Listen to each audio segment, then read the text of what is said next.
visiting a foreign country on a romantic getaway with your significant other. Now, imagine sharing a heated moment with your significant other and immediately being handcuffed. However, this is not by your partner, but by the police of the foreign country you are visiting. A Japanese duo was arrested for doing just that while they were visiting Dubai recently. The couple was convicted of having sex out of wedlock. The couple entered a guilty plea and were given a 1-month suspended jail term for having sex inside a car that they parked near a beach. In addition to this, the couple was deported for their conduct. From this example, you are probably able to draw the conclusion that having sex out of wedlock is illegal in the UAE. Where did they go? Can we crawl it?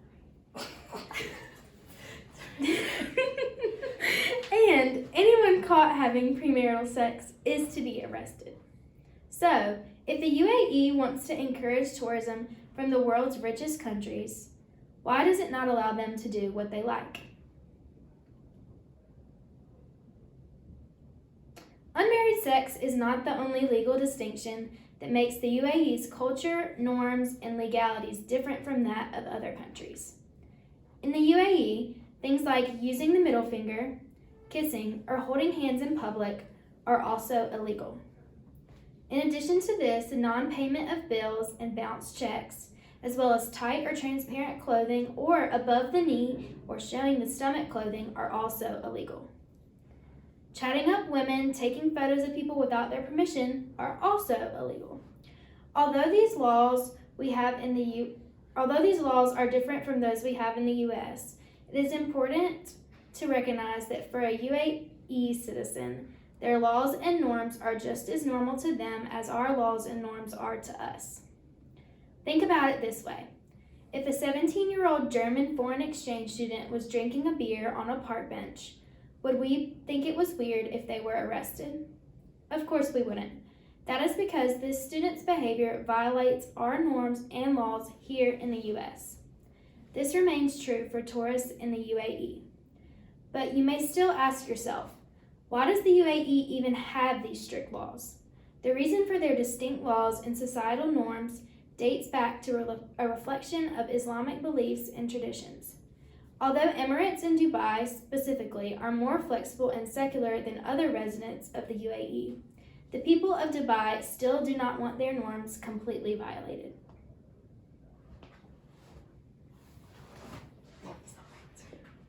Okay, so to understand a little more about why these social norms in the UAE are the way they are, it's important to understand how social norms work.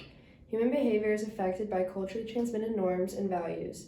They are controlled by factors like material cost benefits, genetically informed social instincts, personality, cultural transmitted norms, values, and instructions. A social norm is a behavior that one is expected to follow and it expects others to follow in a given social situation. Adherence to norms is socially reinforced by the approval of and rewards to individuals who follow them and the punishment of norm violators. The human ability to internalize norms has been subject to natural, sexual, and social selection for as long as human culture has been in existence. Following norms is a feature of our social psychology, whereas the content of norms of a given society are largely cultural. Following norms can be sometimes costly for individuals if norms require sacrifice for the good of the group. Social norms like how you dress, talk, eat, and what you allow yourself to feel are often unspoken rules of a group, and like stated before, because many are internalized to such a degree you probably don't even notice them. In the UAE, their norms around sex are very serious. Consensual sexual relationships between a male and a female outside of marriage, where both are over the age of 18 years, excluding extramarital sexual relations, is generally permitted under the UAE law. Individuals convicted of sex crimes may face a prison sentence and/or deportation for non-UAE citizens, or the death penalty for rape cases. Married couples are allowed to hold hands in public, but kissing and petting are considered an offense to public decency. Any kind of public displays of affection, sexual harassment, or randomly addressing women in public areas is liable to be punished by imprisonment or deportation. While some of the UAE social norms seem very strict, there are other Muslim countries like Saudi Arabia that have even stricter norms.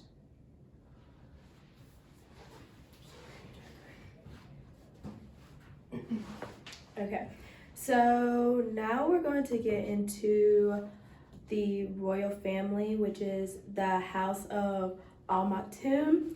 This is the current royal family that has been around for nearly 200 years, and their wealth is estimated to be around 18 billion.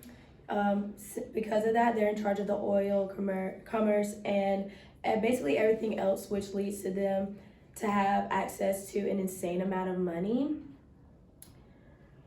So, over here, this guy right here is named Sheikh Mohammed bin Rashid Al Maktoum. He is the head of the royal family and has ruled Dubai since 2006.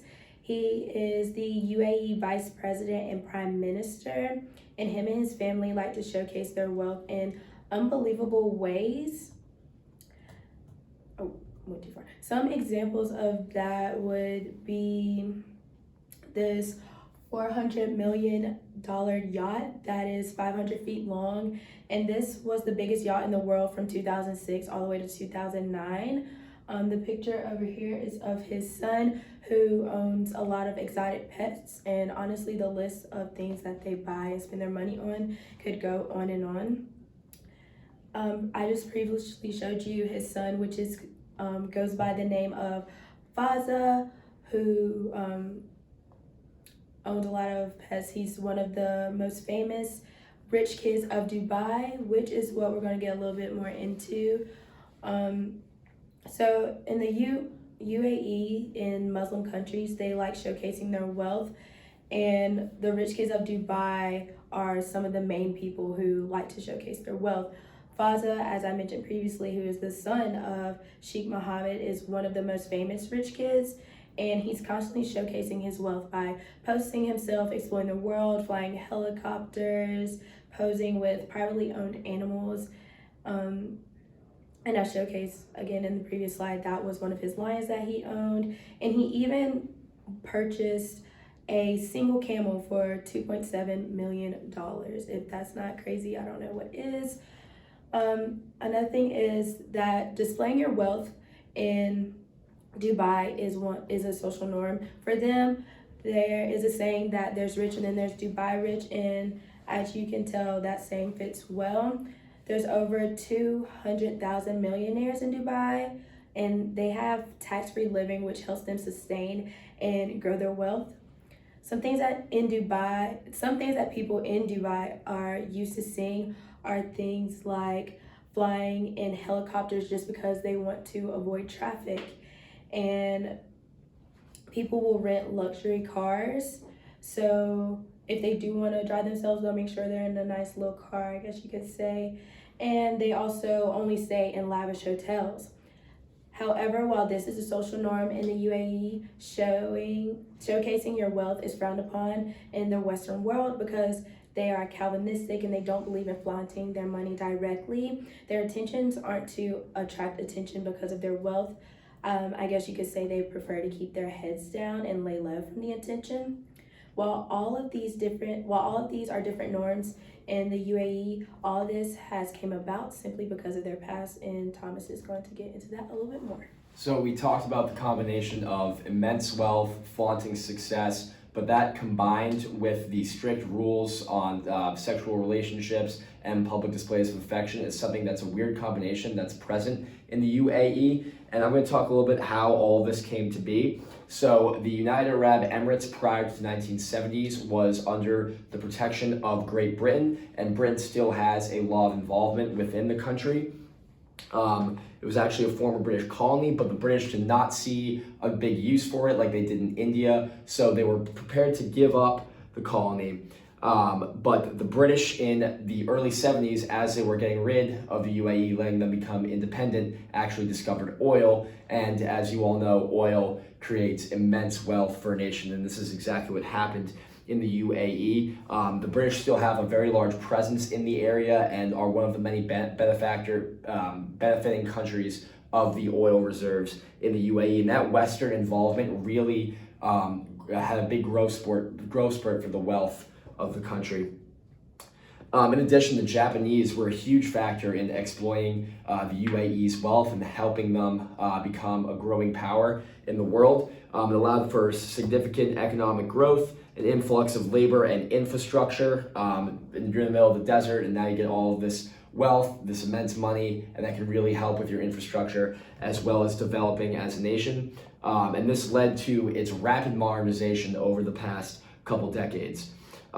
So talk a little bit more about their business model and how this success goes in part with their strict norms.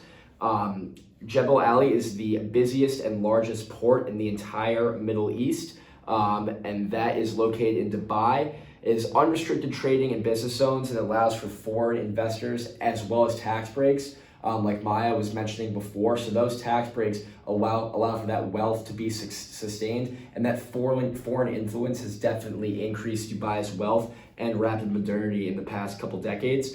Dubai, as well as the other cities in the UAE, are well aware that oil will not last forever, and because of that, they are diversifying their economy, growing into new business models. Their finance sector is absolutely huge. It's the largest in the Middle East, and the power struggle between the Islamist flaunting of wealth and sexism and the foreign influence of Calvinistic practices that we're so used to have become a big battleground in the UAE. The former British colony allows for a lot of Western influence, particularly the United States, France, and Great Britain. And it's a center of global trade, so you're getting influences from all different areas of the world. And this just goes to show the clashing of norms between a Muslim Middle Eastern society that likes to flaunt its wealth and has very specific norms, and the Western influence that we're now seeing today. So another thing that I'd like to mention is the labor shortage that goes into that foreign influence that we were talking about earlier. There aren't enough workers in the UAE itself, so they actually import workers, particularly from Pakistan as well as India. Like I said before, the end of oil is going to play a big factor. So this is diversifying the economy and going into those other areas, like finance for one is a big example. A lot of job opportunities are rising as well, but the whole point of this is that those different cultures and countries that are coming into the UAE are butting heads with that strict Islamist culture that has been in place for so long. And yeah, so these two different cultures just can't coexist, and it's really interesting to see what's going on in the UAE right now. So the UAE is a rapidly modernizing nation that refuses to part with its traditional Islamic norms. And this is why in the UAE, to them, showing public affection is illegal. It's culturally for them, it is wrong. Whereas to us here in America, it's very common to see couples hand-holding, kissing, and hugging in public. So it's not a surprise that a couple in the UAE, visiting or citizens, can be arrested for having premarital sex. It's outside of their norms, and they expect anyone to not participate in such acts and follow their norms. All right. Amazing. That was Beautiful. I